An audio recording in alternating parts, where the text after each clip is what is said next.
We're recording. All right. Welcome, everybody, to tonight's City of Tumwater Planning Commission meeting for Tuesday, February 24th, 2026, 7 o'clock, and we are called to order. I'll start with roll call. Commissioner Edwards is excused. Commissioner Kirkpatrick? Here. Commissioner Kotek? Here. Here. Great. Commissioner Nelson? Here. Commissioner Staff? Here. Very good. And me, Commissioner Robbins. We're all here. We have a quorum. Yahoo! Let's see. Looking at changes to the agenda, I'll just note that item number 8 is was inadvertently included, so we're not doing a public hearing tonight. That just comes off. I don't think there are any other changes to the agenda. Have anything to talk about? The approval meeting minutes is for February 10th. Yeah. 2026.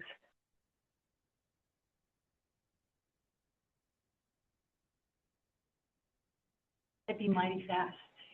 Minute term. Okay, so the other. Okay.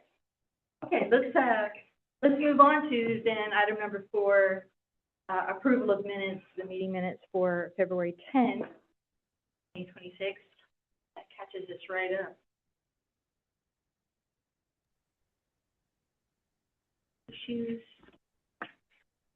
Last.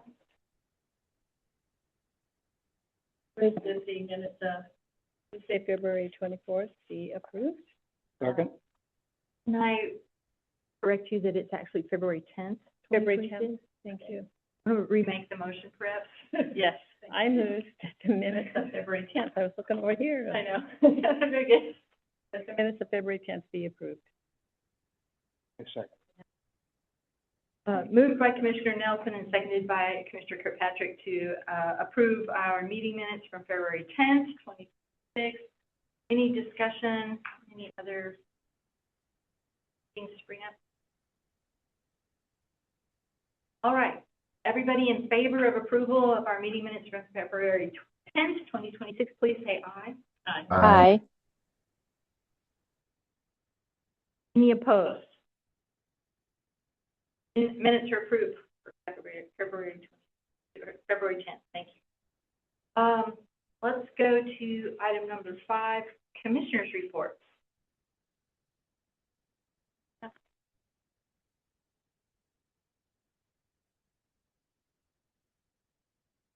Let's go to our Deputy Director's report. I also did not hear anything tonight. Let's go to, do we have anybody online who would like to address the Planning Commission on general matters? If you would, please say your name and identify if you are a resident of Tumwater and if you represent another entity. I can't quite make the name out. Yeah, the name is Steve Holmes. Steve Holmes. Mr. Holmes, if you would like to address us, just have about 2 or 3 minutes. On mute, looks like. He is muted, but not me. I have allowed him to speak. Oh, Okay. you need to click ask to unmute. And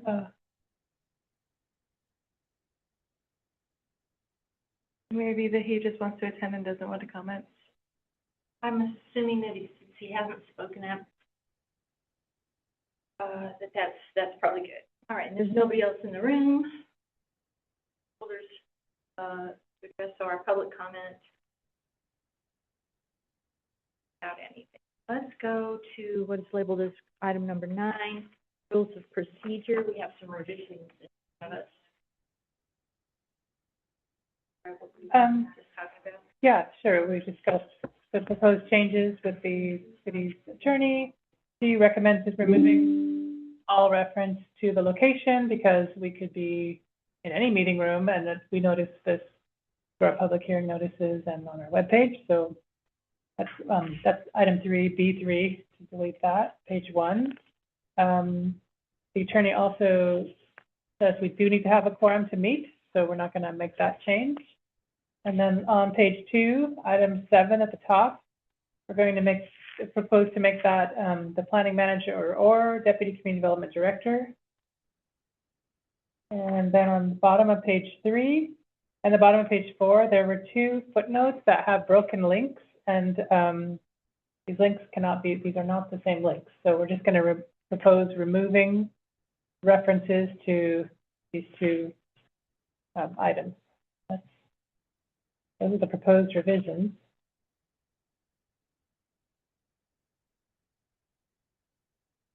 Any discussion to bring up?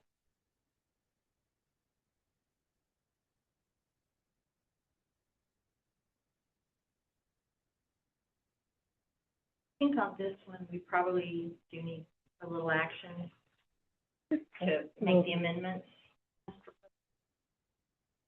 So if somebody has anything, this would be the time to bring up anything else to make amendments about, or otherwise.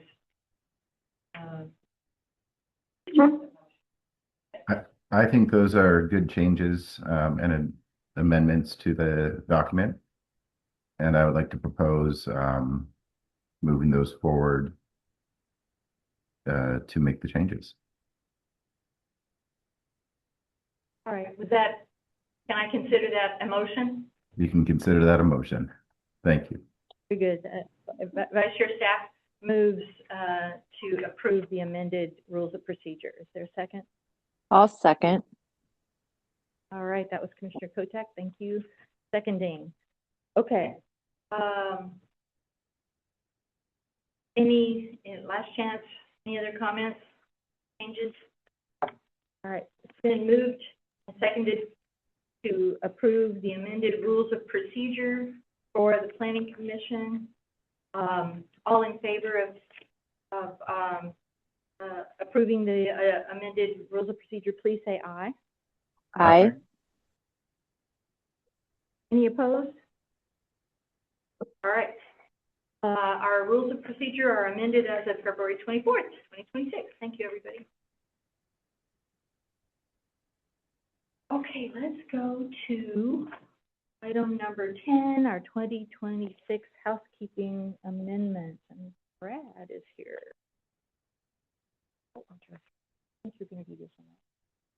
Would you like the mouse, Brad? Yeah. You need a keyboard? Thank you. Yeah. So, tonight, we're having a briefing on the first of many ordinances you'll be seeing this year regarding code changes.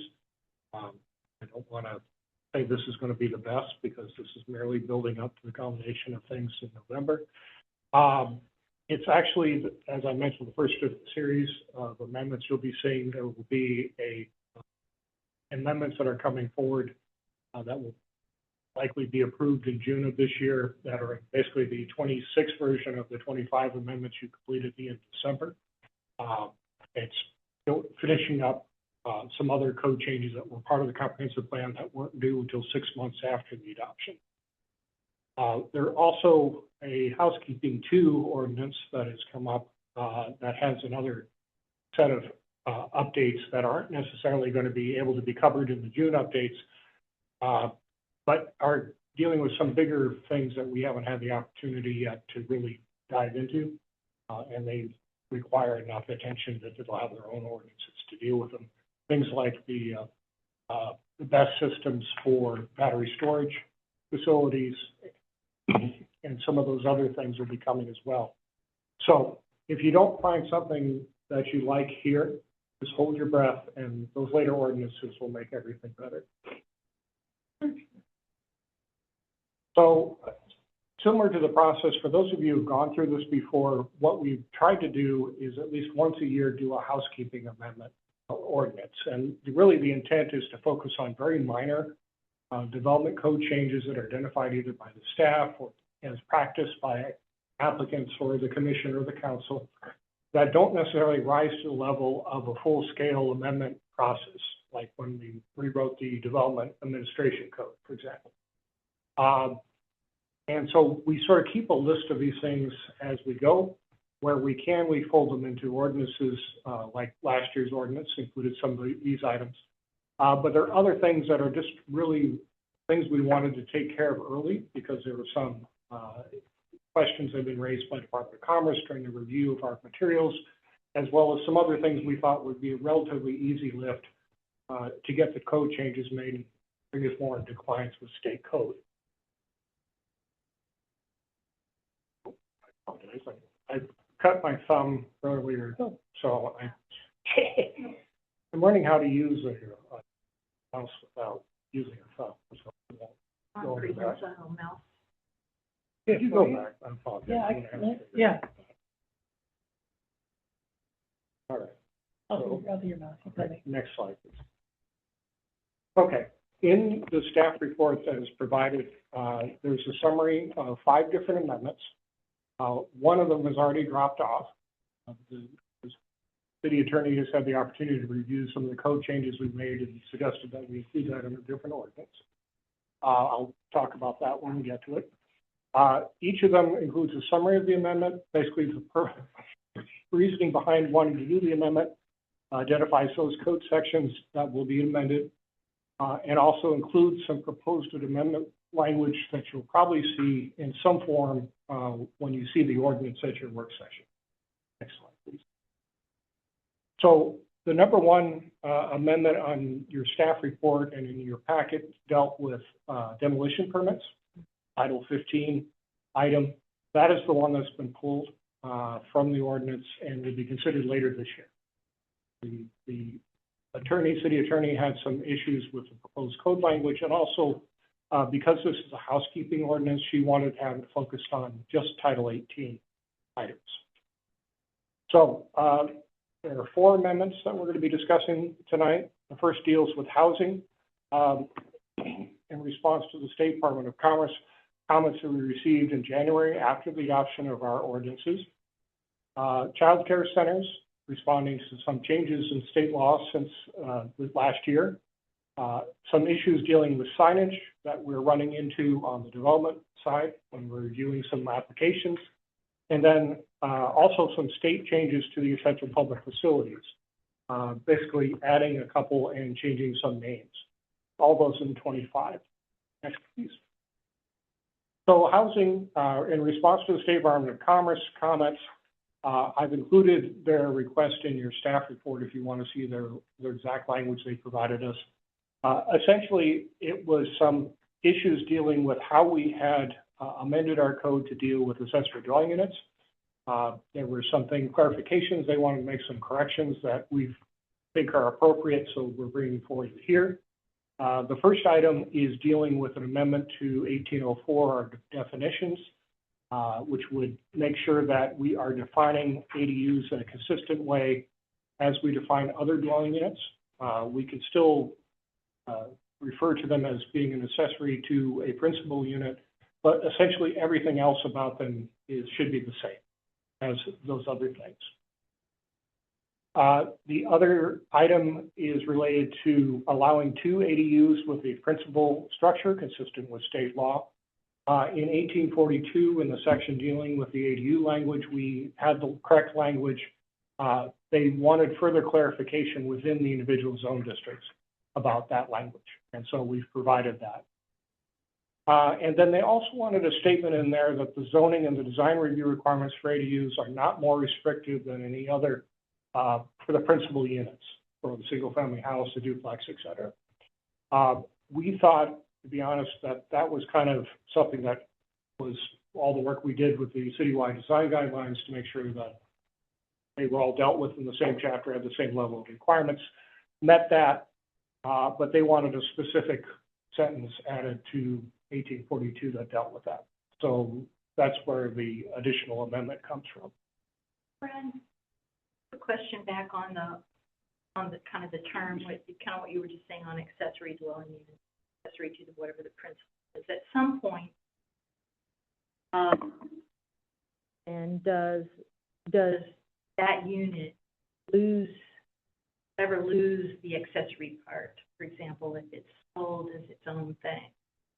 That's actually a really good question. And we're kind of struggling with that right now as we're trying to work through the unit loss subdivision code, how we relate those things. When the possibility exists now for somebody to add an ADU or 2 to a lot, or additional unit to a lot, and then at some point, use a condo process or a subdivision process and put those on their own individual lots. There are jurisdictions, I think Olympia is one of those, that basically said that you can do that once and you're done. But the relationship of, once you split it out into a different lot and it's no longer that, how is that relationship defined? That's still something I think we're trying to figure out. But thank you for bringing up a painful subject. Well, I'm curious over time, How those things, will shift and need to be referenced. Yeah. And fall under whatever. One of the jump things along. that I've seen in other codes is that once you sort of do that initial split within a lot, either to create, a lot within that lot, which you're allowed to do now, or do a condo process to create additional lots to divide out, there's sort of there's specific language in those code amendments that says that's it. You've done it. So there's not an infinite loop of, let's subdivide, and add another accessory dwelling unit all the way down the line. There's a cutoff. You've done it, you've had an accessory dwelling unit, you don't get an accessory dwelling unit, the accessory dwelling unit, kind of thing. I wonder if that comes to be defined by some minimal amount of area? No, I don't think it's not gonna be an easy one to work that. Okay, all right, so. Can I throw one out because it fits in? If the owner remodels their house, if they close off a portion of the house from the inside, entrance into it, that becomes an ADU. So they're then limited to only adding one additional ADU, assuming they have space for it. Correct. One that they did, they remodeled their house, zero one. Yep, so that is an attached ADU according to our definition, so it could be a basement, it could be a second floor, it could be a wing to the house.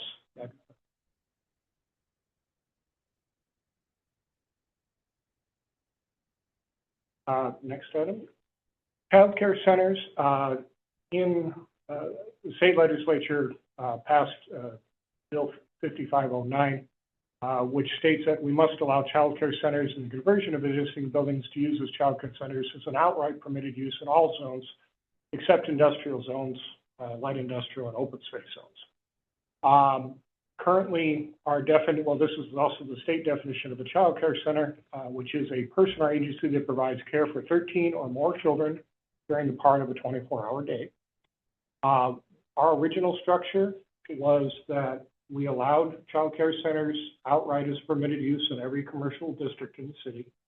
And then as conditional uses in our residential zones and our industrial zones, not the heavy industrial, but light industrial and airport related. Our reasoning at the time was, 13 and more children means 13 plus trips and dealing with externalities of all that. That has gone by the wayside according to the state.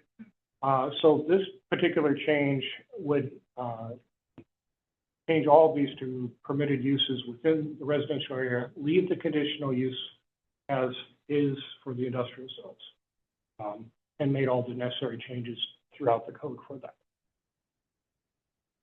Any questions? Is there still the 13 children? Yes. The third change is in regard to signs. There are two parts to that. First of all is to narrow the type of conditional exemptions that are in the sign code. Let me explain what conditional exemptions are. Within the sign code, there are straight exemptions, which are basically things that the code has no control over. So a political sign and so forth, we don't have a regulation dealing with specifically location and so forth. A lot of that has to do with state law now, removing our ability to limit things like that for free speech.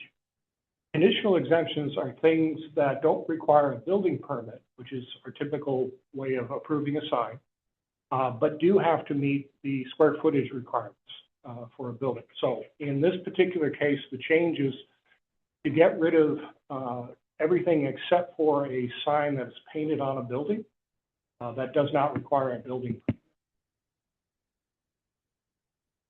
second set of amendments are dealing with an increase of allowable square footage for wall signs on large and commercial industrial buildings that can be approved by the community development director, and also the number of signs and the square footage allowed signage is not related to the sign or building or location relative to Interstate 5. What that means is a very large facility has essentially the same allowable sign area almost as something a quarter of its size. And that may work in most zones in the city, but in those areas that have higher visibility on I-5 and other things, or the fact that it's either set well back on the site and the signage is necessary so you can see from the road what it might be. We're adding some language to allow us the flexibility to allow more signage in those particular cases and gauge that according to a specific square footage that is different the way that we currently calculate it. So currently the way we calculate it is say you can have up to 20% of the building facade as a sign. You could also have a monument sign, but whatever sign you put on the building can't be larger than the square footage on your monument sign, which in very rare instances do you have a sign that's anywhere near 20% that is less than our monument sign size. So we've changed it to a specific square footage that will be spelled out in the ordinance. So the language that is currently in the staff report refers to 20%. We've changed that. It's going to refer to a maximum of 300 square feet for each of the signs. We've also talked about where those signs can be located, facing I-5 when the building entrance is not on that side, those kinds of things. So does a couple of different hypotheticals, I guess. What if somebody wants to put up their building? That would not constitute. No, our sign code doesn't allow a sign to go over the top of the roof of the building. Okay. It is actually, and this is dealing just with wall signs. Yeah, So those areas that are outside external walls right. and signage that is entirely within the plane of that external wall. And so then another hypothetical is light, or signs that have light shining on them, or the sign itself shines. Mm-hmm. And like if something is affixed to the wall, I guess I'm kind of worried, particularly the thing about being visible from I-5 Right. or 101, is that going to create distractions? And can that then, the lighted moves into the territory of No, and- video capable signs, No, or no. you know what I If you're- mean? If you're thinking of 5, we're not moving in that direction. Okay. No.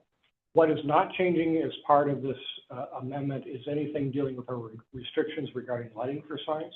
Uh-huh. We have pretty strict lighting about either internal from within the sign itself or the lighting that shines on the sign. Those things will remain the same. So we're not moving the video, we're not increasing any of that. It's increasing the physical size of the sign. Do we have a good handle on differentiating building art? In some of the buildings in downtown Olympia, the three-dimensional art on the side, 100% side of the building, that be permitted. So We haven't encountered that issue it is something that I do not want to open the sign code up anymore. No offense, I've done this once. That was the most painful code amendment process I've ever gone through. If we have those kinds of issues, I know what you're thinking of downtown. And it becomes an issue that somebody wants to address, and we will do that. I don't think necessarily our current sign code would allow something of that sort. I think we would have to dive into it and see what the exemptions are for art versus advertising that could be interpreted, art, all that kind of stuff. Are you thinking of plastic cows on the roof or anything like that? That's what we usually find. if it can be done, someone will try. Correct. The last set of changes are related to essential public facilities. Recently, and last year, the legislature added a couple additional things that we need to address. First of all, that's the opioid treatment facilities, as essential public facilities. And we also had to address improvements to high-capacity transit systems, transportation systems, which we don't have any at the moment, but it's a state law, so we need to reflect it in our code. And then over the years, there's also been some change in the wording of how some of the facilities are considered. So we wanted to capture all of that as part of this change.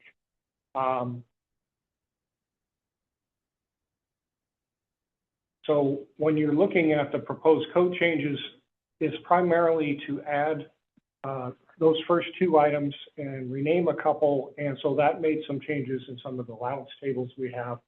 For the most part, we tried to make sure that equivalent uses that were allowed in particular zones match the new ones, or vice versa.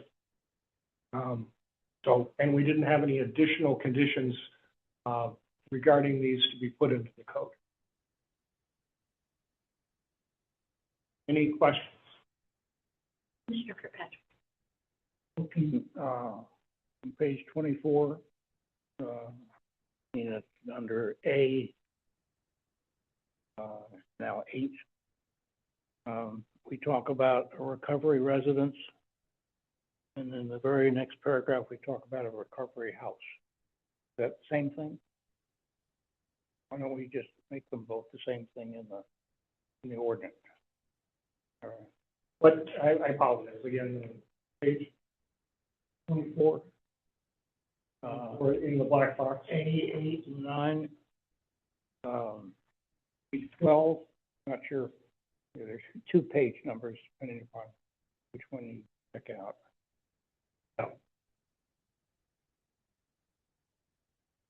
You're making both recovery residences or both recovery houses? I think it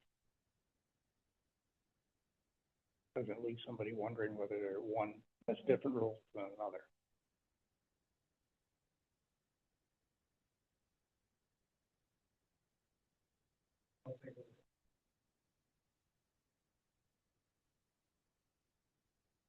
One of the issues, and I do see is that these definitions are typically drawn directly from the RCWs. So I will try to fix them. We'll see if that that's the issue here, or is it something that we can. In some of the paragraphs, it actually references the RCW for the definition. They are separately named in 2 different RCWs, maybe. It's the same thing that you did in the other. Referencing the user to the RCW to pick up the definition.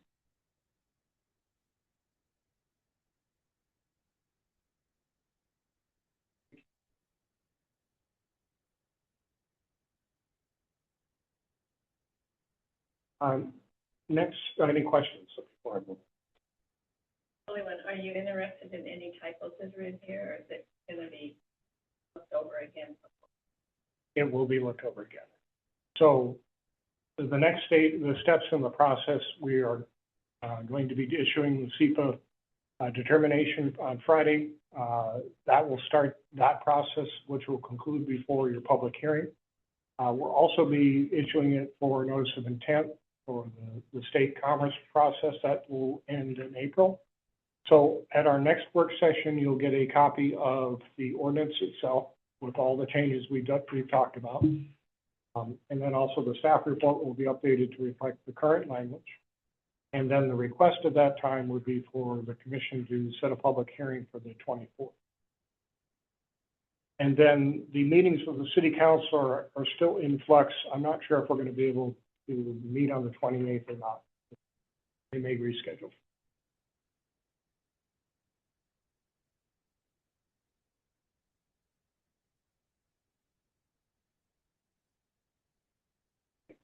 Yes. Looking at the last page, the table or figure 1856, 140B. There's been a relettering of the lines there. A, B, C, D. And, it goes down to, When it skips from I to J, and then to K, which is typical in the English. I'll fix it. I think if you'll notice the pattern that I tried to strike through the first one and then underline the second, and I, there, you know, it's missing in its entirety. In other words, H and J, there is no longer a entry.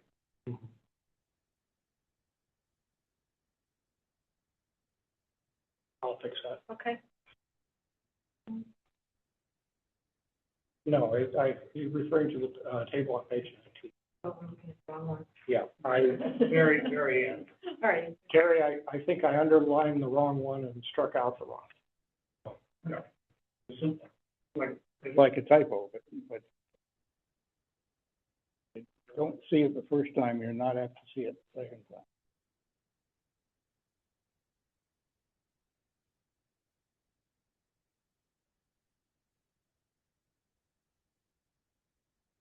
Anything else?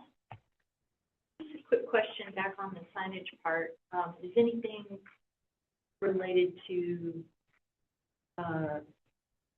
Anything changing in the ordinance that if somebody has a problem with the sign, like it's a nuisance, too bright, too distracting, too, No. anything, that's not being touched? No, there are no change, no other changes aside from just the size of the sign and location of the building. So all of the issues that we've identified dealing with lighting, flashing lights are still prohibited.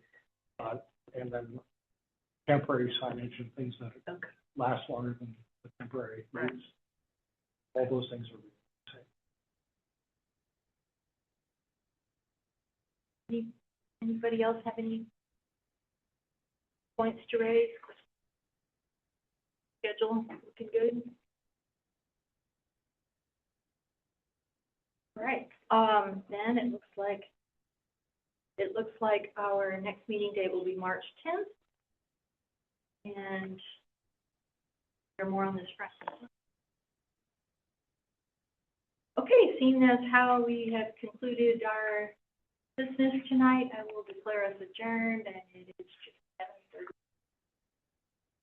7:30. Can that be right? 7:33. 33. Oh, sorry, 33. We can hang out another. I'm 4 looking at minutes. the wrong thing, okay. 7:33. Thank you. Yeah, thanks. Thank you.